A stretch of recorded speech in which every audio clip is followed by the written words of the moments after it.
And so at its simplest level, it's just get the volume faders right. If that's all you did, that's great, because so many people skip that part, or they do a quick balance and then they start going to EQ, compression, and saturation, and they want to, sidechain things. And it's like, man, dude, you skip the most important part of mixing, which is the balance.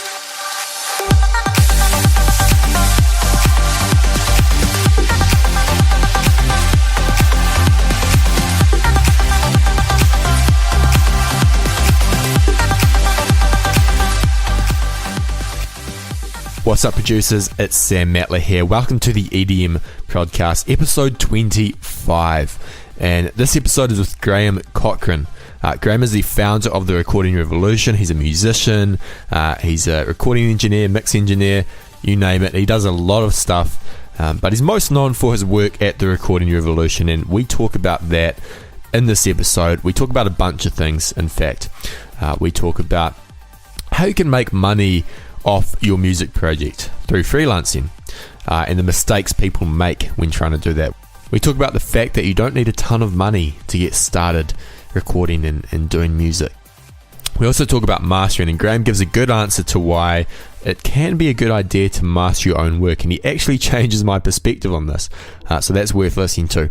But before we get into it, I highly recommend that you check out Graham's The Smart Start to Mixing video. This is a free video that you can get when you go to his website. It's all about how to optimize your DAW, your plugins, and get a better sounding mix.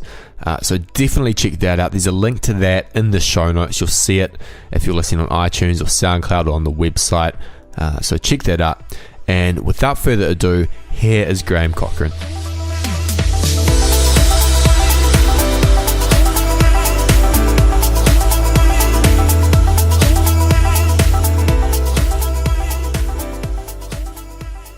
This episode is brought to you by EDM Foundations.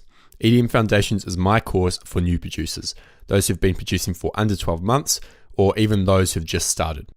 The whole idea of the EDM Foundations course is that you learn the fundamentals of music production by actually doing and not just learning the theoretical stuff. The course consists of over 12 hours worth of streamable video, where I walk you through the creation of 3 songs and give you advice and tips for working on your own original alongside them. We've had over 500 people sign up for this course. Many of them have had great results. If you want to learn more about the course, head over to edmfoundations.com.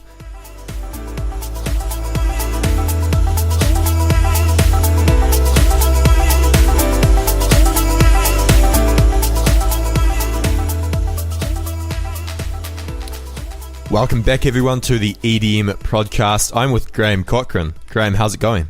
It's going great, Sam. How are you, my man? I'm good. Super excited for this interview. You do a lot. You run the Recording Revolution. You're a musician yourself.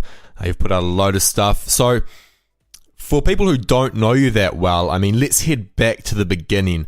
How did you get started in music? And I want to talk about the Recording Revolution, but to start with, how did you get started in music? How did you become a musician? Oh man, I think like all of us that are musicians, when you hear good music at a young age and you say, that's what I want to do, that's cool. And so I started singing a long time ago when I was really young. My dad was very musical, and so he was always playing records. So I just got exposed to music, realized I loved it, realized I could actually carry a tune, and had a lot of teachers in elementary school when I was really young, like nurturing that, saying, hey, you should sing and do musicals. And so I just got my feet wet in music. But then I started to learn to play trumpet, and I was probably like 8-9 years old, and I was playing trumpet in like the classical band at school, and it was cool because I got to learn how to read music, but all I wanted to do was like write my own songs and sing. And being a trumpet player, you can't really sing and play at the same time. So I had to switch instruments, and so I picked up guitar purely as a way to accompany myself, so I could write songs and sing original stuff and be in a band and just I just wanted to experience all of that. I wanted to songwrite, play out live, record. I wanted to jump in it, And from there, how did you start taking an interest in recording and mixing? I have I think a familiar story, especially if you grew up in the 90s, is recording studios were really the only option to record your band. And when you start to break out how much money it costs per hour, how much money you have, and how many hours you think it will take your band to lay down 4 or 5 songs in the studio, we had to make a decision. Can we afford to do the record we want, or do we just spend all the money on some equipment and do it ourselves? And this was literally like 96, 97, and there's no computer-based recording at an affordable level that even sounded good. There was no YouTube to get on and learn tutorials. There was no recording revolution. So it was just like buy a Korg 8-track hard disk multi-track recorder off of eBay, and it comes with this horrible manual that is written by scientists, and nobody wants to read the thing. I don't want to learn how to operate machinery. That's not what I want to make music. So I wasn't interested in recording. I just wanted my music recorded. But I'm, I guess, more proactive than the rest of the people in my band in high school, and so I finally just flipped through the manual so we could figure it out. And okay, your arm tracks, you can record something on one track and something on the other track, and then I realized there's a couple of EQ things, and I realized, wait a second, this little box that's sitting in front of me, and there's no computer at this point, it's just a hard disk recorder. This thing is amazing, because I realized I could use it as a songwriting tool. Like I could lay down a vocal, and then I could try harmonies with myself. I could try to sing along with my previous recording of myself. This is obvious basic stuff in 2016, but this was like a mind-blowing for me as like a young high school student in the 90s. Like, man, this is going to help me write songs. And then I started to think, I don't need a studio. I've got microphones. I've got this thing. I can put this on a CD. So that was the light bulb of, there's something else out there that goes along with music that's just as exciting. It's just a different facet of it. I see. That's super interesting. And so that was 96, 97, and you started the recording revolution when? 2009. So between, say, 97 and 2009, what were you doing? Going to school, finishing high school. I was really trying to be a rock star. I still am trying to be a rock star. So it was like, okay, I'll finish high school, and I just wanted to then go out and play and get signed and do whatever I had to do. My parents had saved up money for college, God bless them, and my grandfather as well. And they said, look, we've saved money, so you can go to school without any debt. We'd like you to go to school, and after that, you can do whatever you want. So I was frustrated, but I found out that you could go to university for recording music. I didn't realize there were schools that had programs, and that was new to me. So I thought that would be perfect. I'll appease my family, I'll get an education, but I'll also be able to work in some real studios and learn for some real people instead of just me fiddling around in my bedroom. And so I spent a lot of time doing that. I worked in an amazing studio in Virginia for a little while after graduating. Realized that I wasn't going to be able to make a living doing that. There was about 10 interns fighting for the one staff engineer spot, and the hours were horrible, and I was newly married, and I was like, this isn't going to be a real life for me. So it's a difficult dance after school. So there was definitely a gap of probably 6 years, no, longer, about 4 years between finishing school and starting the recording revolution, where I was recording bands, just doing it freelance. I just did it freelance. So forget the studio. I'll just do it myself. And I had different day jobs, and then I tried to be freelance full time for a while, and then day jobs again. And I was always just recording bands, even in college. Just said, forget. I don't need the studio. I have gear. I know people that are musicians. They need recordings. We can make this happen. Yeah, absolutely. And so you started the recording revolution. Was that like a conscious decision? Like, I'm going to start this. I'm going to build a business out of it. I'm going to make a living. Was it a conscious decision, or was it something you kind of fell into? It was both. It was something I fell into in that I started it just for some of my friends, because I've been doing a lot of mentoring. A lot of my musician friends were like, okay, hey, and I want to learn how to record now. I need to record demos, or I want to track my own stuff. And they would always ask me the same questions that people ask me today. What do I need to buy?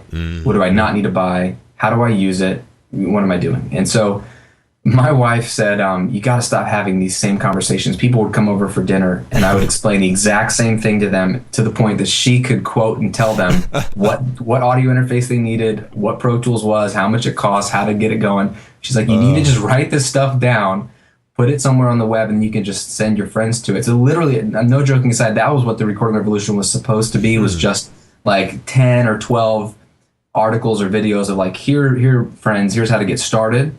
Literally my first article, if you go back and read it, was called Your Home Studio for $500. And it's literally what I was writing to my friends. Okay, you don't need this, this is what you need.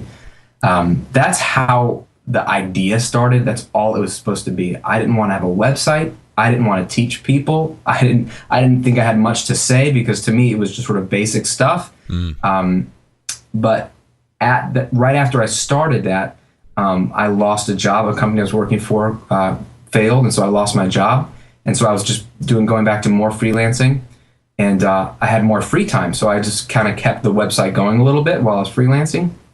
And I thought the Recording Revolution site would give me more traffic to my freelancing, so I would get more clients. And really, it was the Recording Revolution site that got way more interest. There was people coming out of nowhere, finding my videos somehow, finding my articles, saying, "Hey, this is great. Can you explain this? Or how would you do this? Or what about this kind of compression?" Or so I was just answering people's questions, and it just the desire and the appetite for this knowledge was there in a way that I didn't expect.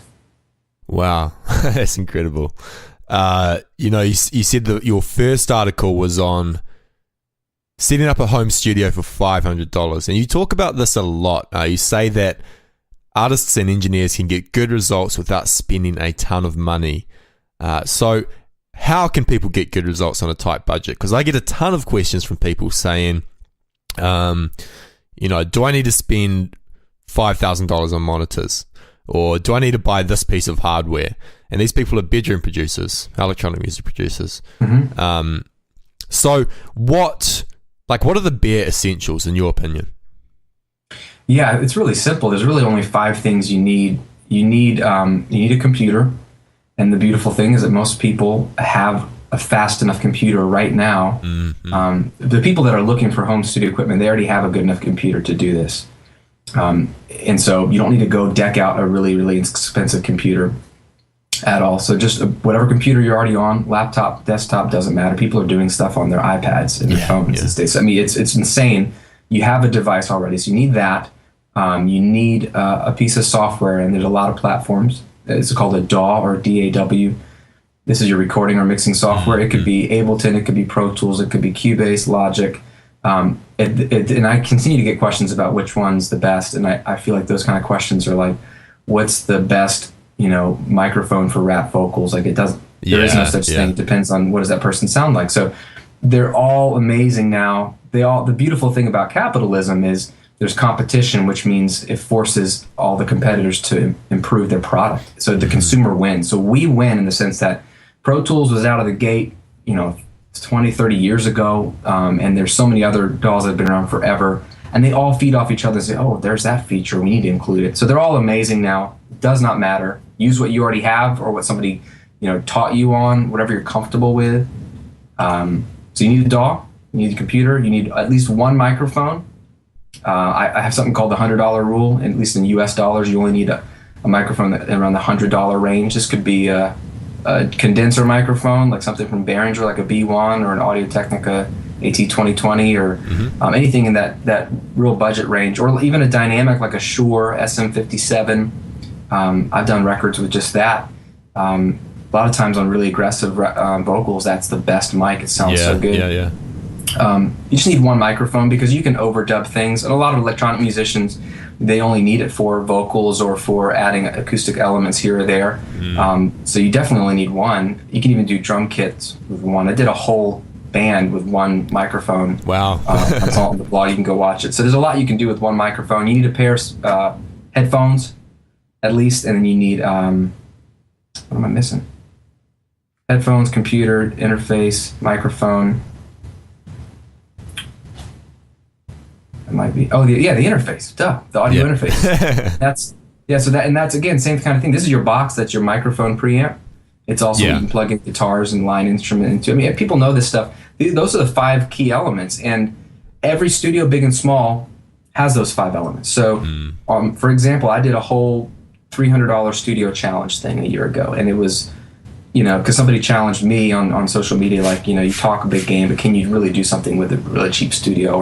And I said, yeah, of course, you can do a lot. There's people that are doing stuff right now. So I went ahead and bought a $300 studio. It was like a $100 interface, a $70 microphone, $30 headphone. It was really cheap. And just film the whole thing. And in essence, it can go from that setup all the way to the big studios. They have the same 5 elements. They have monitors. They have microphone preamps and converters. They've got a DAW they're recording to. They've got at least one microphone. And then they've got their computer that it's all being recorded on. So the difference is just number of inputs, number of outputs, sound, feature set. And then as you move up the quality chain, there's certain things that higher quality gear can give you in terms of headroom and things like that can be great if you're just going to just blast on a drum kit. But if you're conservative with your volume and record strategically, then that headroom isn't really an issue, even on affordable gear. Right, gotcha. One question I get quite a lot is, Sam, I've got money for some cheap monitors or some decent headphones. What should I pick? And I'm not quite sure of the answer, but I know you did a video recently on mixing on headphones, and why you can actually get away with it. But a lot of people think you need monitors. Why is that? Well, I think monitors would be a close second to headphones. If you can only get one, I would get headphones because your room probably sounds bad, which means it will fool you even with $5,000 studio monitors. That's the problem. I don't want anybody to go buy $5,000 monitors in a bedroom studio. That's one of the dumbest things you could do. And I mean that in the nicest way, just because you're never going to hear what those monitors are giving you because of your room. So, and that's kind of a new concept for some people, is to realize your room changes the way you hear things. It colors your sound, so it's going to affect how you mix. So headphones will eliminate the room, and I think that'll get people going faster and get some results quicker. But beyond that, you do want to get a pair of monitors, even affordable ones, as soon as you can as your next upgrade, because you need to have at least one other set of speakers, ideally, to check your mixes on. And also, headphones sound different than real speakers, just because the stereo imaging is different, because there's speakers literally strapped to your face. And so it just changes how you hear things. So I think the perfect combination is a pair of affordable monitors and headphones, and you can flip back and forth and just sort of hear the differences and the nuances, and wake up your ears a little bit too, because your ears get used to your headphones and they get used to your speakers. So you need to flip back and forth just to stay unbiased and to stay, have perspective, I guess. Yeah, absolutely. And maybe this is just me, but wearing headphones for hours on end is not that comfortable. Oh yeah, it definitely tires your ears. Your ears fatigue faster, so you need to take more breaks if you work on headphones. And that's something I talked about in that video. You can check it out, but it is a legitimate way to work now. It's not just I guess I have to have headphones. I think it's a valid way to work, absolutely 100%. But I think anyone who is serious about their craft will have both eventually. Don't feel bad if you only have one to start, but instead of buying a more expensive audio interface, just get a pair of speakers instead. For sure. Now I want to switch gears for a moment. You're a businessman as well as a musician, engineer, and my audience is mostly electronic music producers, people who make music in their bedroom, quite young. And a lot of these people want to make a little bit of extra money off their craft, or even a full-time income. And you've got the Audio Income Project, I believe, which I remember seeing quite a few years ago. But what advice would you give to people who want to make that extra few $100s per month, or even build like a full-time career out of it? Oh yeah, I love this stuff. I actually had a guy email me just today. He just watched one of my YouTube videos. He hasn't even taken that course, but he just watched one of my YouTube videos on how to charge for mixing, and less than a week later, he booked $1,700 worth of mixing gigs for next month. Awesome. So so it's so much easier now to have a side business doing this than ever before. So it's a great time for your listeners to even consider this. All you really need is you need to develop a portfolio and develop a simple website where you can sell your services. And so I always tell people there's something I call the freelance arc, and maybe this will be helpful to your listeners, but Sure. imagine like an arc, like, curving, and you kind of start on the left side at the bottom, and this is where you've never charged for anything and you're just getting started. The first thing you got to do is do a bunch of free work. Yeah. And this is good for you, not because you're not worth charging for. It's because the free work takes some of the pressure off of you because you're probably insecure about charging. But what it allows you to do is build a portfolio. So you're strategic about your free work. You don't just do free work for anybody and everybody. You do free work for people who you think are really good and who would appreciate you throwing them a deal by saying, hey, I'm just trying to build my portfolio. I'd love to mix one of your songs or record one of your tracks. And the trade is that I'll give you, a track or a recording or a mix, and you're giving me the opportunity to work on my craft. So I do want to take it seriously. I want to put it in the calendar. We do need to prepare, but the payment is not monetary, let's say. And so you pick strategic artists that you think are talented and good. They'll make you sound good because your mixes are only as good as the artist you're working on. You can, of course, do some of your own music, but you get experience and you build a portfolio. So then you can start charging. And this is the scariest point for some people. They never leave Freeland. They're afraid to start charging. And the question I get is, how much do you charge? How much do you charge, Graham? Although I can't answer that specifically for you, I always tell people, well, think about what you make per hour at your job right now. If you're salaried, you break it down per hour based off how many hours you work in a week. What are you really worth at your job per hour? And unless you're a very specialized profession like a medical doctor or a lawyer or something like that, you should probably charge more than what you get paid at your job right now per hour. Why is that? And I would say the logic is because if you're going to record a band, you're not just an employee of a company just filling a spot, answering a phone, flipping a burger, driving a truck. I'm not trying to say those are only jobs. I'm saying you have a specialized skill. You can record and mix music. That's a skill that's worth more than just what you would be paid somewhere. Again, unless you're doing some highly specialized work.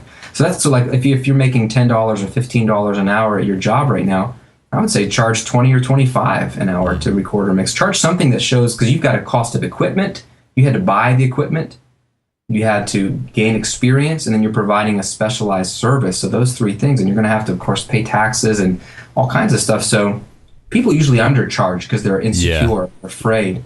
And two things happen, Sam, when you undercharge. This is important too, is when you undercharge, when you're just the cheap guy in town because you think that's how you'll get clients, people don't take you seriously. Exactly. And it devalues your work. It does. But that's so hard for people to step off that ledge and say, okay, I'm just going to charge more, because the fear is you won't get any clients. But you'll get the right clients, and then you'll make enough money for your time. So I think, go from free to charging something, and then quickly you're probably going to have to raise your rates because still people undercharge. They're too afraid. And then it goes from there. Like every year I'm reevaluating what I'm charging based off of, is everybody booking me? If anyone that's interested, and I give them my rates and they say yes. If everybody says yes, I'm not charging enough, You should never have a 100% booking rate because you're not going to be the good fit for everybody. But the beautiful thing is if you're a bedroom producer right now, is don't look at yourself as a bedroom producer. Don't look at your environment. Don't look at your age. None of those things matter. That's being so narcissistic or inward focused. Look at your potential client. What do they want? Think about what they need, and find a way to give them what they need. That's where your value comes from. So if you find someone who's really talented and you're afraid that they're going to think you're a nobody, then ignore those weaknesses and instead focus on, hey, look, I listen to your music. I think it's really, really good. I like what you did on this recording, but I think your style could benefit from this, this, and this. And I think I could bring something to your music. I would love to chat with you on Skype about some things we could do here. And we could maybe even work something out initially where I could do a track for you where the recording is free and then you just pay me for the mix or something if you want to do a trial or something. But you just show that you're thinking about them and creating their music and making it sound good, and then they'll trust you more instead of saying, look at me, I have this kind of equipment and I've been recording for this many years. Nobody cares about that stuff. They care about themselves and their music. And if you can be others focused, you will be able to easily get some clients. It's something that's happening every month or every other month. And that's a nice thing to have on the side using a skill set you already have. Man, that is fantastic advice. So valuable. If you could boil mixing down to, and this is a bit of an odd question, but if you could boil mixing down to 2 or 3 core concepts, what would they be? Oh yeah. I mean, mixing is all about balance. That's all mixing is. Your job is just to balance all the recorded tracks so that you hear things well, and you can hear the song. The song should be good. The performances should be compelling, and your job as the mixer is to make sure you don't get in the way of that, and you present the song in the best way possible. And we do that by balancing. And so at its simplest level, it's just get the volume faders right. Yeah. If that's all you did, that's great, because so many people skip that part, or they do a quick balance and then they start going to EQ, compression, and saturation, and they want to, sidechain things. And it's like, man, dude, you skip the most important part of mixing, which is the balance. So spend more time there. And then when it does come to effects, really all you really need to worry about is EQ and compression. If you can get those right, they're helping your balance sound even better. And everything else can help for sure, but it's a volume balance and then EQ compression, really. Yeah, I totally agree with that. I mean, especially in the world we live in today, where there are so many plugins and a lot of free ones too. I see a lot of people, they're mixing and they chuck in like 5 plugins before getting the fader at the right level. I think it was Mike Senior who said in his book, 80% of the good mix comes from the faders. Oh, he's absolutely right. And he's a brilliant guy, really, really nice guy too. He's 100% right, because, I mean, Sam, for example, the other day I was mixing a song and I was trying to get the bass, the bottom end to sound right. And I'm tweaking the EQ, of course. I'm doing some like parallel saturation on the bass, like get some distortion, and I'm doing all these little tricks. And I get so fed up because it's not sitting right, and so I take off all the plugins and then I just turn the volume fader up like a dB or 2, and then the bass sounds bigger because it just wasn't loud enough. I mean, you back yourself into a corner. So that's, man, my lesson the last year or so. I've been trying to slow myself down and spend way more time on the volume faders till they sound amazing, for 80% of the song, because you're going to need some automation. But man, that's where the magic comes. Yeah, absolutely. I want to move on to something that I get a little bit frustrated when I get asked about this, but mastering. So a lot of electronic music producers master their own work. Maybe that comes with the fact that everything's done in the box, and they feel that mastering has to be done as well by themselves. I mean, personally, I think it's a bad idea more often than not to master your own work, but I'd love to hear your thoughts on this. Do you think producers should get their work mastered elsewhere, and if so, why? So I'm going to say both. I'm going to give there's a case for both. So the case for mastering your own music is twofold. One is cost, and the sense that, like, okay, back up from cost. The real reason mastering at home, I think, is a viable option is because I like to mix in such a way that mastering is rendered pointless. Yes. Yeah. And I say that meaning, and I think you get it, Sam, is that I don't want to mix as if, okay, mastering will make it sound better later. Just like when you record, like, oh, we can fix it in the mix. That's like postponing the awesomeness for somewhere further down the process. And I'm such a stubborn, prideful person when it comes to my craft that if I'm recording, I want to give it to the mixer, and there's nothing for him or her to do. They just need to pull up the faders and be like, man, this recording engineer did an amazing job. Same thing when I'm mixing my stuff. I want to, even if I'm that mixer, but if I'm mixing my stuff, I want to mix it and reference tracks that are mastered and go back and forth and listen on different speakers so that my mixes really actually hold up with commercial masters. That's my goal every time I mix, so that if I'm mastering my own material, really what I'm doing is just organizing my final mixes and making sure that they work together from song to song. Because if you mix in isolation, one song might be louder than the other, and one song might have more bottom end than the other, because you don't know when you're doing one song at a time, of course.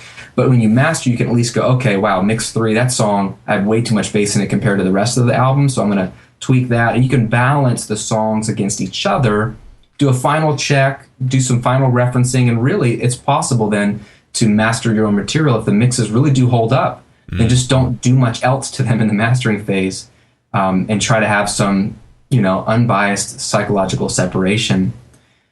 So I teach people how to master their own material because I think it's a valuable skill, and I think it is possible. And I think that's where many people need to start. Now, the benefit of hiring someone to master is twofold. One is they do this all the time. So they're thinking in mastering land, which is a different mental space. They're not thinking about individual tracks. They're just thinking about the overall balance, and they know exactly what tools to use and when to use it, and they've dealt with the same kind of challenges from some master to master, that their head is already there in mastering land. That's a benefit. And number two is they're not you. That's probably the biggest reason to get someone to master, is that they're not you. They don't have your biases. They haven't heard the song in your room a million times, so they're hearing it fresh and go, this is a good song, but you know what? There's way too much bottom end in this whole album, you know? And that they could learn that in 2 seconds, where you might be so used to the bottom end, or in your room takes away some of the bottom end, so you don't think you have that much.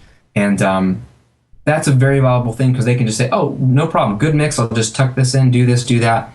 And they can take your mix to the next level.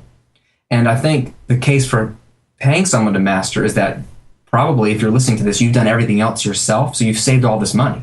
So you don't need to spend any money once you bought the gear. So it's the only real money you have to spend, let's say, on a project, and it's the only time a real professional is maybe involved in your project, so there can be some value there.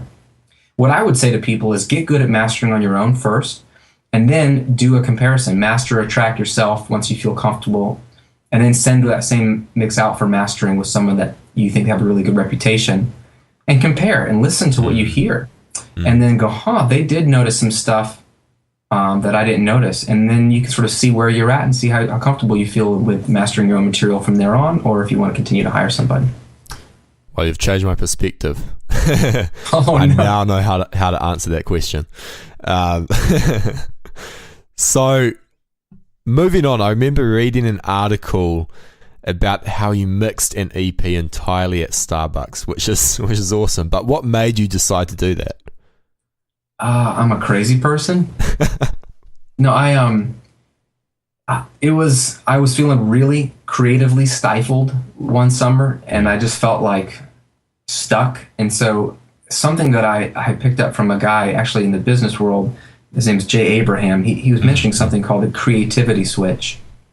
And the idea was really simple. It's just that if you're getting stuck, you need to just change up a few things in your normal routine, like the way you drive to work, the order you do things in the morning when you wake up before you go to school or work. Just change up your routine a little bit to like wake up your brain, because your brain will just get an autopilot. Like, you know how when you drive to work drive somewhere the same way every time, you don't notice the things you pass on the street. Yeah. But if you go a different way, you're like, oh, look at that car, or look at that house or that building. So your brain needs to get out of that autopilot mode. And so for some reason, I was thinking about that concept, and I was like, I need to do a creativity switch for my music. So I need to do everything the way I don't normally do it, just to wake up my brain. And so it started with me writing songs differently than I normally write it, because I wanted to do a whole project. So I normally write from the guitar. I take a guitar and I just fiddle around and I write songs that way. Instead, I wrote from drum loops. I just started cycling through loops and getting inspired by a drum beat and then writing to that drum beat. And I wrote inside of Reason instead of Pro Tools, so it's a program I was not familiar with different plugins, visually just different, everything different. I did everything on my sofa instead of sitting at my desk with all my stuff. I just did it on headphones sitting in my sofa. So I just physically was in a different environment on my couch. And then I thought, man, how cool would it be to then go mix it in a really stupid place, like something really, really frustrating and weird, like Starbucks. And it was kind of a joke at first, but then I actually decided to do it. So that was part of the creativity switch, was when I got to the mixing stage. I took some headphones, took my laptop, took a little USB interface, and I sat down at Starbucks for a week, went to the same coffee shop every day for a week, and I just mixed. And while they're blasting their own music over the speakers and they're steaming coffee and people are chatting, it was really loud and really confusing. But it was more of a challenge. Can I make a good sounding EP in this really bizarre environment? And you did? Well, yeah, you'll have to listen and you tell me. I think people liked it. It's an EP called What Lies Beyond. Cool. And it's at grahamcochrane.com. But that one I'll link that in the show notes. Yeah, that was a lot of fun. Awesome. So I ask everybody this question, like every guest, because it's something that everybody has a different answer to normally. But do you get creative or writer's block, not just in when you're writing music, but also if you're putting out an article on the recording revolution. So do you get that, and do you have any routines, habits, or tricks that you use to overcome it? 100%. In fact, I would say right now I've been feeling I'm in a season of writer block from the recording revolution standpoint. It's been really hard. I've been teaching this stuff for 6.5 years straight, every single week, multiple pieces of content a week, and like this year has been the hardest it's been. Like, and my brain feels very empty. I mean, I thought I'd be done after a month. I thought I'd have a month's worth of content. So it's amazing that I've come so far. And it's because you're always learning stuff. You're always learning, and you're always discovering new things or hitting a new challenge. And I go through seasons of this, and right now I happen to just be in one. And what I have to do is just like with the creativity switch, I have to get out of my environment. I have to go somewhere else physically. I need to read something new. I need to listen to something new. I need to watch something new. I need different kind of input, even completely unrelated to my field. Just like if you're a songwriter, if you're stuck in writer's block, you need to just listen to music that's not even like the music you like. And you need to then watch movies. They're not even related to music. Just watch movies. Just learn about people's lives, or read a good book or a good story. Anything to input something new, just to wake up your brain a bit and put new thoughts in your brain to get things stirring again. And it won't be long before your brain starts to activate again and get some new ideas. And for me, that's kind of what I have to do as an educator, is I have to constantly be learning in my craft as well. But I like to learn all kinds of different stuff. I like to learn business stuff. I like to learn stuff about film. I like to read books and stories. I like to just watch movies. I follow sports. I just keep up with current events. Like over here in America, it's just crazy with the whole election cycle this year. It's insanity. Just a lot of interesting things. And instead of just having your biased opinions about everything, I just like to see what's happening, see what human beings are doing, and just expose myself to different things, just to wake up my brain, because I don't know everything, and I don't know enough to continue to help people forever. So you have to have the humility, I guess, to say, man, I need to go learn something from someone else that's not like me, and just be exposed to different things. And the brain is an amazing thing that God gave us, that it will like get excited. I don't know how to describe it, but your brain just starts to wake up, and you get ideas. And then even if you don't know what to do next, when you get back in your chair, you're back in your studio, things start to just come more naturally, and instead of just feeling like you're trying to pound down a wall and it's just not going down. That's some wisdom right there. Far out. Okay, I've got one more question before we wrap things up. So, bit of an odd one, but let's say, you're just walking along, maybe walking down to get a coffee or something, and you get abducted by aliens, but they give you a piece of paper and they let you write 3 pieces of advice to artists, let's say. It's the only thing you can leave behind. What's on it? Oh, man. This is what the aliens looked like, and this is their license plate number. Please come find. No, 3 pieces of advice to leave behind to artists. So, I mean, I'm in the recording and mixing space, right? So people always want to know how to get their songs to sound amazing. And so I'll leave 3 pieces of advice to artists that want their songs, the recordings and mixes, to sound amazing. Number 1 is stop focusing on the equipment and the techniques and the software and all the things that aren't the song, and focus on the song. There's people making amazing sounding records on really cheap gear because their songs are amazing and because they're an amazing artist. That's the difference maker. So it's always about the song, and it's about how well the song is written, how well it's arranged, and how well it's performed. Everything else can be swapped in and out. Cheap gear, expensive gear, simple setup, complex setup. Those things are just different, colors and paint brushes, but what you're painting is what makes or breaks the art. So focus on the song, not on the gear. Don't let things get overly technical. I hate the technical side of recording and mixing. I feel like it just gets in the way. So even if you're trying to get compression to sound good, or EQ to sound good, or you're putting something on your mix bus, or you're learning your DAW, ask yourself musical related questions, not technical questions like, do I like the way these drums hit or not? Are they hitting hard enough or not? Use musical terms, and don't worry about the ratios or settings. All that doesn't matter. It just does it sonically do what you want it to do? And sometimes you can be looking at a plugin and be like, well, it looks right. It should be right. The settings are right. And none of that matters. Like, close your eyes for a second or turn off your screen. Think like a listener. Does it hit the way you want? Does it sound good? So focus on the sound of things and the music side of things, and not focusing on, are the settings right? All that kind of stuff. And then number 3 is don't listen to what people say on the internet, except for me. No, but seriously, don't listen to what all the haters say on the internet that waste their time telling you what gear you need or don't need, or what techniques are silly, or what techniques are the best, or what songs sound good or don't sound good. Just ignore all those people, because it takes too much energy to even deal with them. Instead, focus on what you like. If you're creating art that you like, chances are someone else will like it too, and you'll be excited about it and you'll do a better job. And so focus on just doing your craft. Spend more time doing your craft, less time reading about your craft. I tell people, if you spend more time reading my articles and watching my videos than you do making music, then you probably are missing something. Like, maybe at the beginning you binge for a while and you need to learn a lot, and I get that. But after a while, put my stuff away, put all the other great resources away, stop listening to Sam's podcast for a moment, and then go try stuff and fiddle and experiment. You can't break anything. You can't do anything wrong. There's so much waiting to be discovered if you just spend more hours fiddling and trying things than you do trying to get to the bottom of what's the best preamp and the best converter and the best sample rate and the best DAW, et cetera, et cetera, et cetera. Those are pointless questions to even answer, I think. Yeah, I agree. I'm more excited about you just making a lot of music. And you have to make bad music to get to the good music. There's no way around it. There's no shortcut. So it's hurry up and get to your bad music quicker, and you'll get to the good stuff quicker. Man, that is great advice. Well, thanks heaps for coming on, Graham. And I think everybody knows where to find you online, but just in case there's someone out there who doesn't, where can people find you online? Absolutely. Just go to therecordingrevolution.com. And I would definitely encourage people to join the list there to get my Smart Start to Mixing video series.